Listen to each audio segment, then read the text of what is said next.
Welcome back to the Cloudcast. I'm your host, Brian Gracely, and today we are going to dive into something that I think a lot of you already are using in various ways, because I know as I talk to people that are working on various projects, they have a Zapier product, a project somewhere in their life, somewhere in what they're working on, whether it's a direct day-to-day job project or a sort of a side project, a side hustle or something. But today I want to kind of dive into, how Zapier is integrating AI into their product and hopefully trying to make things easier for you and easier for the projects you're working on. So very, very excited to have Reid Robinson, who is the lead AI product manager at Zapier. Reid, welcome to the show. Great to have you on board. Yeah, thanks for having me, Brian, and hello, everybody. Yeah. Before we dive into all the cool things that you're working on at Zapier, give us a little bit of your background, because you've got an entrepreneurial background. You've been building interesting things for a while, but tell folks a little bit about your background, and then maybe kind of blend that into what you're focused on today. Yeah. So I got my career, I guess, in tech started as the classic way of an SDR, so sales development rep. So you're bottom of the totem pole sales rep, for anybody not familiar. And I'm like a tinkerer at heart. And so I tinkered my way up into different roles in my career, first through solutions consulting or sales architect, whatever you want to call that, over into bugging the partnerships team back at Hootsuite enough that they gave me the chance to try to make things better myself. And I got, the opportunity to get involved with product partnerships, and ultimately got the opportunity to be the first strategic alliance partner manager for Zapier, working with, our Google, all sorts of partnerships there. Ultimately left Zapier to start up my own little startup in the world of NFTs. It was done through a hackathon project with a buddy of mine from work. Knew nothing about the space, but just was interested to see what was possible. Ended up getting some users interested, investors interested, and ran it as a little side project for a while. I launched, had my first kid, sold the business, and got to rejoin Zapier working on AI stuff. So these days at Zapier, I'm kind of sitting across the organization trying to essentially help us do everything we can to advance our customers' capabilities of building cool systems with AI. Nice. Very nice. Yeah, and that's a career path I can relate to. I think both Aaron, my co-host, and myself both sort of started in similar paths where it was, we were closer to customers for a while. We kind of did a little bit of everything in between, from technical hands-on to business development to all those sorts of things. And then at some point, like you said, you sort of have a belief that you're like, well, I think I could build this better. If I was in charge, I could, if I was making decisions, we could probably build it better. And now you are where you are, so you own it, which is great. I mentioned at the top of the show, a lot of people that we know are building projects with Zapier. Like I said, everything from automated tasks to integrations. You've recently, the company's recently started adding more and more ways to integrate AI into your platform, into your workflows. Before we dive in too much, how do you go about thinking about adding AI into a platform? I'm always curious, because AI can do a lot of things. It can mean a lot of things. But how did you guys specifically sort of think about, okay, where can this technology start to add value, for customers and users? Yeah, so bit of history on this side. So one of the probably most fascinating things is the pitch for me to rejoin that was so compelling was two of the three Zapier co-founders were so convinced on the future of AI and the opportunity that was ahead in late 2022 that they essentially stepped down as being more people leaders of the business and wanted to be going back to being IC engineers and actually sit and experiment with what was possible. How far could you push this sort of technology? How much could it address fundamental problems that we knew existed? Yeah. And we did a lot of R&D in those early days, and just testing the biggest, if it could do this, it would be game changing type questions, right? So I think that's where we started at. And from there, we spun up and sunset, I don't know, 5 or 6 different projects really rapidly. Yeah. And learned a lot about what was interesting, what was compelling. One of the things that came out of that was, we understood, so I would, say, ground it in your customer pain points, right? For us, we knew for Zapier, a challenge is always, there's 7,000 apps on the platform. It could be a bit daunting to stare at that as a user and be like, all right, automate something. Right. And you're just like, all right, what? How do I put this together? What do I automate? I want to take my new leads and contact them and maybe add them to my CRM. Is that something I can do? Right. And if so, how do you actually construct that? And so that was like one of the first kind of products out of the lab side that launched was the AI's app builder, which enabled users to basically just use natural language and get the outline of a workflow that they could then go ahead and complete. From there, one of the biggest things that helped our company kind of proliferate the adoption of AI, as I would consider it, like under the hood, is probably the meat of this question, is we did a hackathon for the entire business. And unlike our usual hack weeks for us, this one we actually did the entire company, including our non-technical staff. So if like one of the women who actually won one of our top prizes was from our comms team, and she had created these like chatbots that just really did cool things of helping draft content that would have otherwise taken their team a lot longer in a way that other people in the company could now engage with, which was really cool. Yeah. Especially keep in mind, this is like early 2023 when building a chatbot, is more complicated than, it's Right. cool to see a year later. You're like, all right, that sounds pretty simple. Yeah. Exactly. Exactly. But out of that hack week, we actually ended up just seeing incredible ideas from the company. I think I've talked to a lot of companies, and one thing that seems to be clear is it's a bit difficult to try to figure out where does AI fit into a product roadmap? Where does it fit into a product? Does it just fit into your existing priorities, existing roadmaps? Or, I think unfortunately for some organizations, it means that you kind of got to revisit what is on your roadmap and evaluate, like, is there something more impactful we could be doing right now? And that's a very messy organizational function to do. Right. I often say one of the reasons I have a job is like to try to stop inertia, or like try to stop the momentum of a 800 person company. Sure. Well, it's probably not unlike what a lot of the users of your platform are going through themselves, right? Like, how important should this be? Where do we reprioritize? Do we have the right people or skills in place to do this, right? Like it's one thing to see a demo, it's one thing to see a headline, it's another thing to say, like, how am I going to go live with this and figure out if it makes sense for us? So you guys are both, kind of living it internally and then externalizing it as well, which has got to be interesting. Absolutely. Yeah. So through that learning journey, both, internally what you're doing and now, it's been out there for a little while, like what are you seeing as the most kind of common use cases, the most common sort of patterns and integrations, or even just the most common things that people are asking for, even if they're sort of in the abstract of people going like, wouldn't it be interesting if types of things? So what's leading, what's kind of leading the list of priorities these days in terms of what people are doing with it or what they want to do?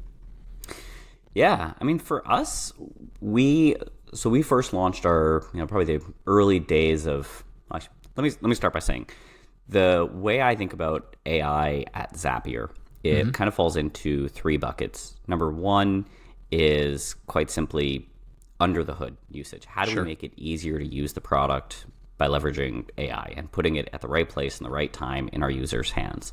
I mentioned the AI's app builder as a good example. Another one would be something we did with Formatter, which was essentially, if you want to deal with something in your workflow where you might have a user's full name, but you need to get it to a CRM that needs first name, last name, well, you need to separate that by a space, right? Likely how you're going to handle that. Annoyingly, figuring that out can be tedious. And so we made it as easy as just, if you get to that kind of mapping layer, be able to say, like, I need to separate this with a space, right? And then it'll actually automatically put in that formatter step. So that's the kind of like under the hood style thing that I like to think about. Second, and this is, anyway, probably the more meat when we think of use cases, is our users who are incorporating like LLMs into their workflows. And we first launched an OpenAI integration that supported if anybody remembers the Da Vinci model, this is prior to the chat completions and GPT-4 models that we use today.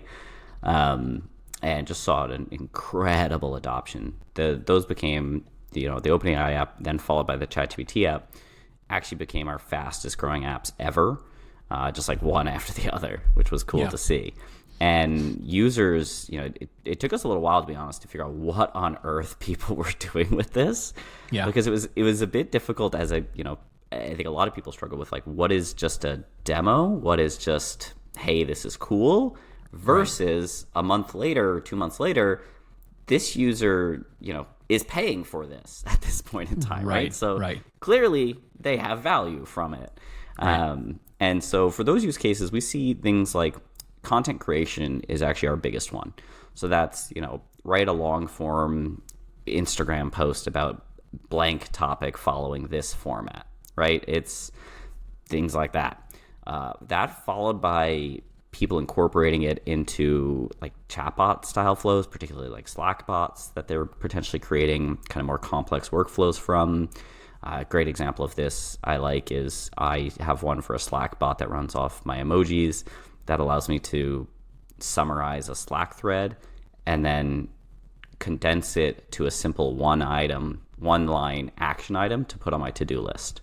Okay. And so this way, if I'm like, someone asks me to do something, I click one button and I now in my to-do list get like a summary of what that thread was about, a really neat understanding of what that action item should be called. Whereas doing that in like a deterministic way is actually quite complicated. Yeah, sure. No, absolutely. And that's the interesting thing is you hear different use cases for AI, specifically like you said with things tied into LLMs or OpenAI, and it feels like the spectrum of things is you have some people who are trying to think of it in terms of very big possibilities, and then you have the ability to do just sort of everyday day-to-day things that are going to save you a few minutes here or there, or like your task thing. But you start to add those things up and it's like, oh, okay, I saved myself an hour a day. I saved myself 90 minutes a day or something. And you're like, oh, that's 15% of my time or whatever it might be. And all of a sudden you're like, that's powerful. So yeah, I'm curious, there's always sort of two sides of the discussion with OpenAI. And I don't mean to call them out in specific, it could be any LLM, but there's the, oh, wow, something here is really powerful. There's a lot of possibilities.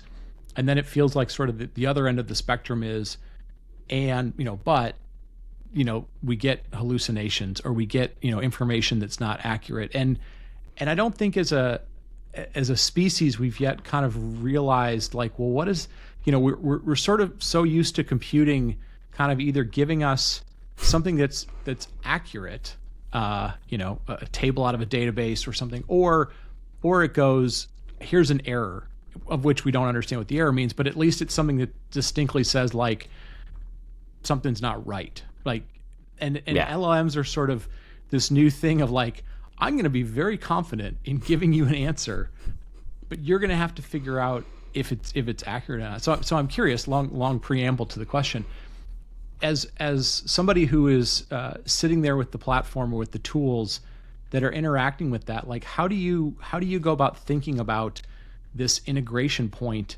that, like you said, could be very important to your end users, but that you don't totally have a way of controlling, or at least the output is not what we're sort of used to getting. Like how do you even begin to think about that in terms of what your quality looks like, your reputation looks like?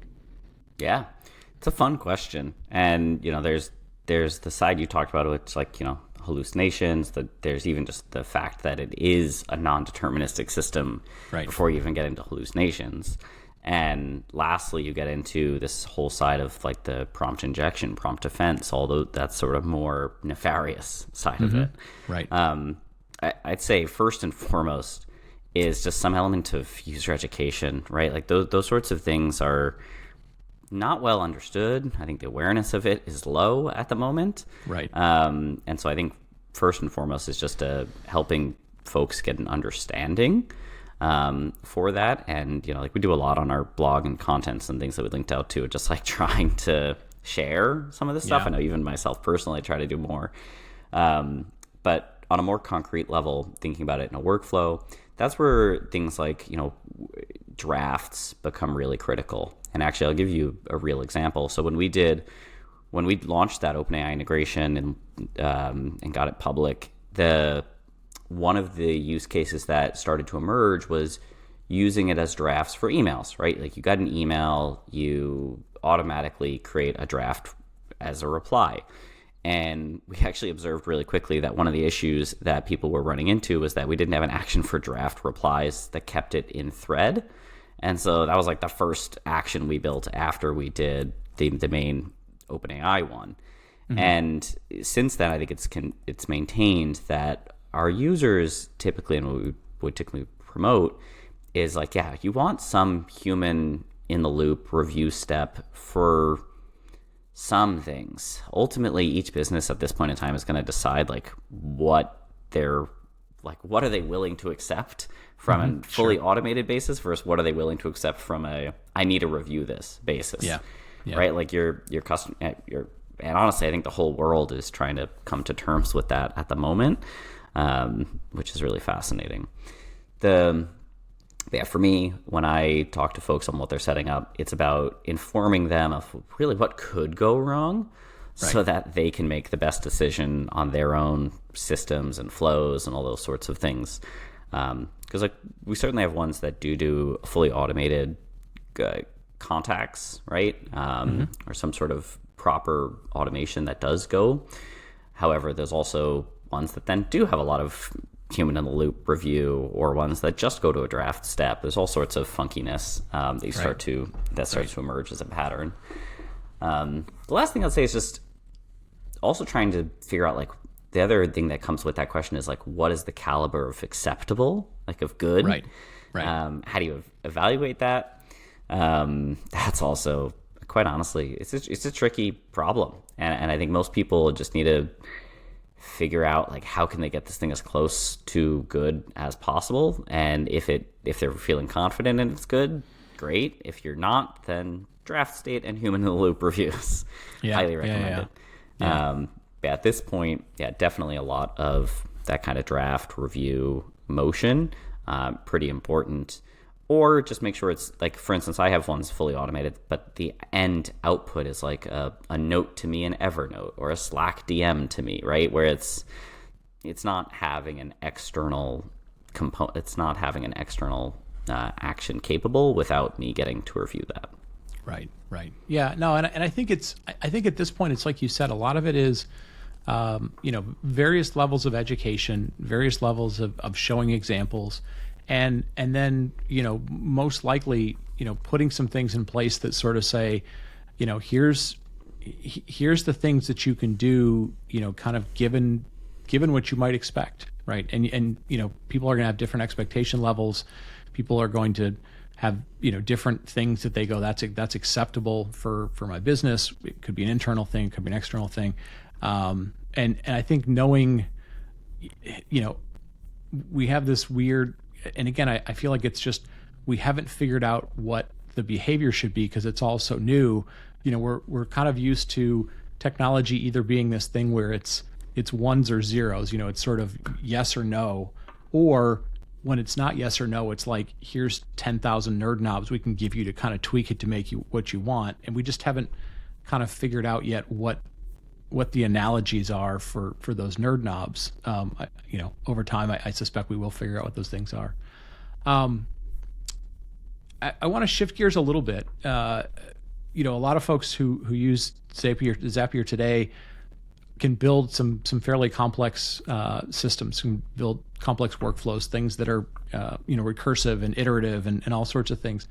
Do you see there's a lot of discussions now starting to happen about, it's not just going to be, me prompting a system and getting a thing back and then prompting it again. It's sort of like, I want to build an agent or something acts on my behalf that will, go off and do some of these iterative loops and iterative learnings. Do you see Zapier as being kind of playing that role, or kind of being in that space? Maybe you don't call it agents per se, but something that says, hey, we can do these iterative loop based, kind of build upon each other types of workflows. Yeah, absolutely. I mean, so last year we acquired a company called Vowel, whose team basically helped us accelerate the development of a tool that we just recently launched in preview called Central, which is an entirely agentic experience over automation workflows for Zapier. Okay. So and what that means is that essentially you could just describe what you want, right? You could say, hey, every time I get, invites to join a podcast, please go out and do some research on the host, their podcast, the target market, then, give me some summary of that overlaid with opportunities that are currently important to me based on this document, and, DM me in Slack if it's, or like draft a reply and put it in Gmail, and then DM me in Slack when it's ready. And it'll just it runs that every time, not like in a very agent style, which means that it's using kind of its own, I think the other way that we often put it is have AI guess. It's going to have AI guess where you want it to. Okay. And that's really cool. Yeah, we launched that in preview about 2 months ago now, maybe 3 months ago. Okay. And it's been really cool to see what folks are doing and how they're creating workflows there. We even just launched a Chrome extension where you can now use your agents and over a web page as a one-off type of flows. So it is cool to see what people are doing with these kind of more non-deterministic versus deterministic, and also for us, how do you reconcile those two is actually one of the most difficult challenges. Yeah. And for everybody listening and saying, what the hell is this guy talking about with deterministic, non-deterministic, that comes up a lot. I'll give you an example. A deterministic workflow would be, you get an email, you want to send it to your sales team in Slack. You're going to map every field, right? You're going to say okay, the body of the email becomes the body of the Slack message. The title of the email becomes, I don't know, also in your Slack message. The channel is going to depend on who it came from, right? And you're going to you're going to do some logic there. It's like code, where non-deterministic is essentially you've given the agent some instruction that says, hey, I want this outcome of triaging these requests and fulfilling me with information. You have the capability to search Google, DM Slack, right? You figure out and think amongst yourselves, essentially, what the right next step is. And that's very cool, but that also breaks down. I want to be clear that's not just a either or. We've also been, and you can play around with this in Zapier, you can actually create deterministic flows with non-deterministic single fields, which is a fascinating paradigm at the moment. Give you the same example for Slack, right? You might want to hard code, if you will, certain variables in that execution, but you might want to say, hey, the message that goes to that Slack channel eventually, that's the only thing I want you to guess. Every time this workflow runs, based on all the data that you see in this thing and the instructions I previously gave you, figure out how to fill that in. And that it becomes pretty cool what you can start to do there. Customer comms, as an example, becomes really fascinating, of being able to draft replies to customers and have just that one field be what gets filled in by an agent. Yeah. Kind of funky stuff there. Yeah, it sounds it sounds a little bit like parenting teenagers, where it's I know what your schedule looks like, and I know roughly where you're going to be, but I can't read your mind about what you want to eat today, even though you've eaten the same thing for the last 6 days. So I'm going to let that part be guessed, but I'm going to, so a little different context. Brian, I might steal that from you. You're welcome. Always welcome to steal on this show. Always welcome to steal. Well, let me wrap up, because I know you are a busy man and we appreciate the time. What are some of the best ways? I know there's a lot of new tools, a lot of new things that have been added to the platform. What are some of the best ways, if people are listening to this and they go, whether they want to use it to help offload things that feel like busy work for them, or they're trying to take on something new that seems big that AI could help with. what are some of the best ways to get started, or what are some of the best resources that you typically will point people to kind of get successful early on? Yeah. So first off, you can just go to zapier.com/AI. That's the easiest. For those that want a little bit more fun, I did build an automation consultant GPT. If you search in the GPT store, automation consultant, it actually leverages our natural language to workflow guesser type service. Okay. So you can actually use that to play around with. After that, connect with me on LinkedIn. I try to share a lot of tutorials and thoughts on kind of funky things that we're exploring with AI. So you can do that too. I'm not a big Twitter person anymore, but yeah, that's fine. That's fine. Yeah, no, that's helpful. It's anything to help get rid of consultants is always a good thing too. So we like to hear that. Well, no, this has been awesome. We could go into all sorts of detail, but like we mentioned, there's a ton of good stuff on the website that people can dig into. We put links to a bunch of things in the show notes. So if you're listening to this, dig into that. As I mentioned, you can always reach out to Reid and others on the team to help you get started. But thank you so much for this. Any places, I know we're sort of in various types of trade show seasons. Any good places if people are out at events or meetups or stuff to meet with the team? I mean, for the folks and anybody in Vancouver, BC, I host a bit of a Vancouver AI community meetups there. But I'll be down at the AI Engineers World's Fair in San Francisco in June. So yeah, really looking forward to that. That's probably the main thing. Other than that, I'd say I actually ask people all the time, like, what events are you going to? Yeah. It becomes such a difficult thing to gauge. Right. Yeah, people have different travel schedules and stuff. Well, cool. Well, listen, thank you so much for the time today. We really appreciate you both making the time for us, but also sharing some knowledge, as well as kind of sharing how Zapier is going through both making the technology more usable, but also just kind of you guys' internal journey. I think that's as equally interesting, because pretty much every company is going through the same sort of journey. So we appreciate that.